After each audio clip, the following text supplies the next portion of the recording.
มึงเออสำเนียงว่าอ้าวสวัสดีทุกคนครับไก่เราต้องงอนเอากลุ่มชีฮันนอมเซมได้กำได้เต้านะเจ้าเราสำจ่ายจานสำชิมจานสำลูกชีขนมจีนน้ำยากะทินะครับตีนไก่ลูกชิ้นแบบแน่นๆเลยครับเราจะร้องจะเฉยมันก็เยอะว้าวหมอหัดฮะพอฮะอร่อยมากนัวมากอะจะกินยังไงก่อนเนี่ยเต็มถาดเลยป้อยในหมดแท้แล้วนะเราจะเชียร์กันแล้วกูเชียร์ปาเร่มาเราดิเล็กมันซอสกะทิตั้งเกี่ยวหนุกแล้วนะไปเดินไลน์ได้แชร์มาต่อนะฝากกดไลค์กดแชร์ด้วยนะครับฮักก็กลัวเราละแชร์มันมาครับคำโตโตหมอกตุ๊ดตุ๊ด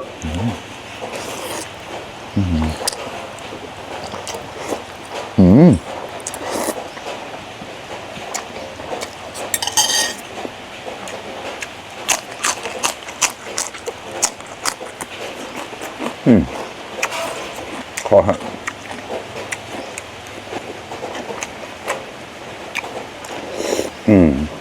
อร่อยได้เต้ากลายแบบละเชียบหัวข้อละอยู่ละกลายดิบหน้าอ่อนนะ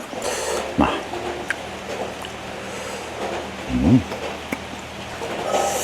ใช่มันกระดาษสำลุกเช่นสำเหนา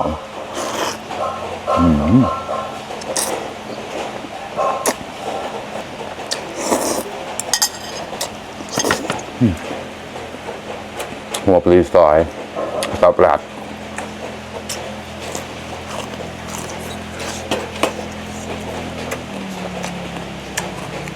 กะหล่ำปี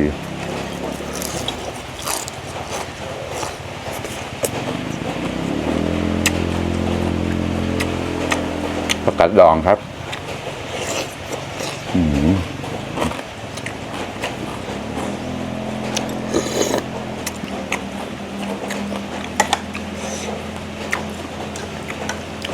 แสงใจนะละ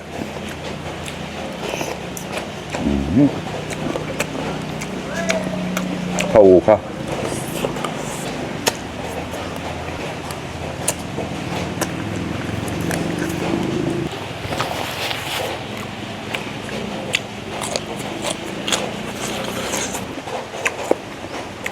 ขึ้นจานลูกชิ้นปลานะครับลูกชิ้นแก่แล้วนะเจ๋มาครับ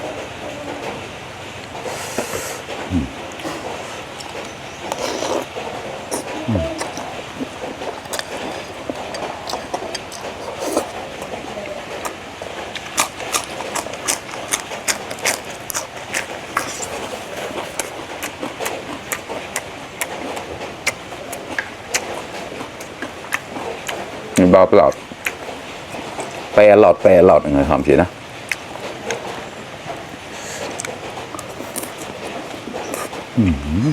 ทุกครั้งกินในน้ำยาปลาตีนไก่รอบนี้กะทิครับอร่อยไม่เลี่ยนเลยสำหรับเช่นสำเชยมมาครับขำโตโตหมอกตุ๊ดโตตามหมดแล้ว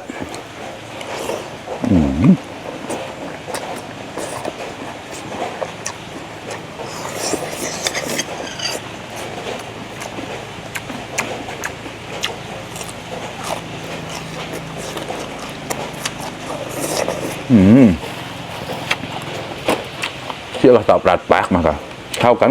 ครับหัวปลีซอย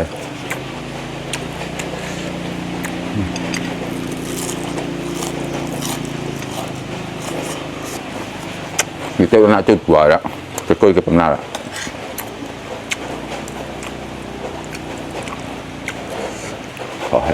อร่อยเลย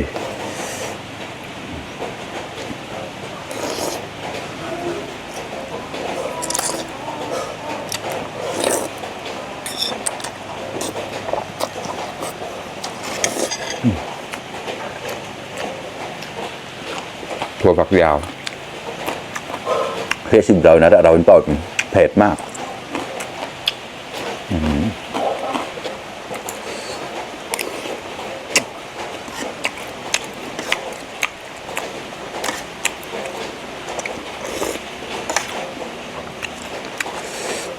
สนใจ อ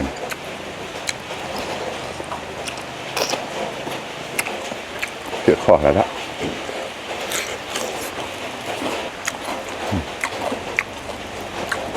วันนี้ไม่กินข้าวครับกินขนมจีนมันเอาเชียร์ปอยอะไรแล้วนะเชียร์หนาวกว่า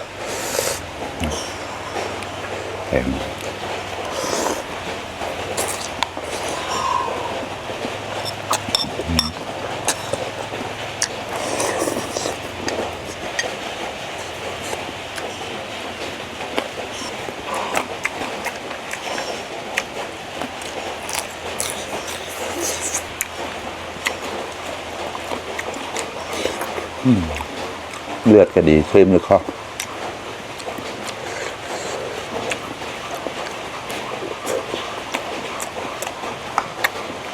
น้ำอ่อยแล้วใส่มาผัดด้วย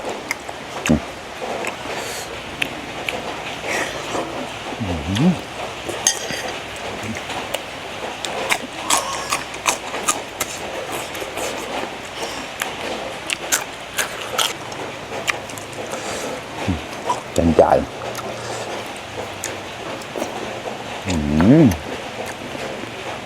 เท่าทอดแล้ว